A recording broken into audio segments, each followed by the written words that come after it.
আসিফ মাহমুদ তিনি আসলে এই সরকারের বৈধতা। গণ অভ্যুত্থানের মূল প্ল্যাটফর্ম ছিল একটা বৈষম্য বিরোধী ছাত্র আন্দোলন। তো দিন শেষে নাহিদ ইসলাম তো সেখানে 1 নং সমন্বয়ক ছিলেন, আসিফ মাহমুদ ছিলেন 4 নং সমন্বয়ক, আমি ছিলাম 5 নং সমন্বয়ক।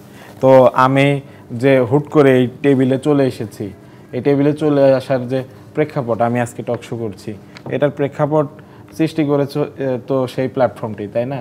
তো এই গণ অভ্যুত্থানের যারা সহযোগী ছিল, একে অপরকে আমরা নেতৃত্ব দিয়েছি, সেই জায়গা থেকে আসিফ মাহমুদ তিনি আসলে এই সরকারের বৈধতা, বা যারা গণ অভ্যুত্থানের প্রতিনিধি হিসেবে সরকারে আছেন তারা আসলে এই সরকারের বৈধতা। তাদেরকে যদি পদত্যাগ করানো হয় তাহলে সরকারের বৈধতা বলে আর কিছু নেই।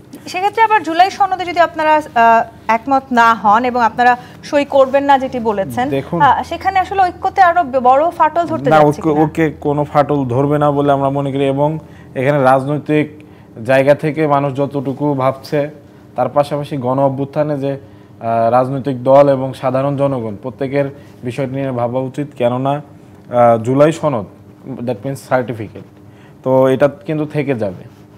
জুলাই অর্থাৎ রাজনৈতিক দলগুলো আসলে রাজনীতি নিয়ে বেশি ভাবছে, সাধারণ জনগণ কিংবা গণ অভ্যুত্থান নিয়ে কম ভাবছে। আমাদের কাছে সেমস লাইক দ্যাট।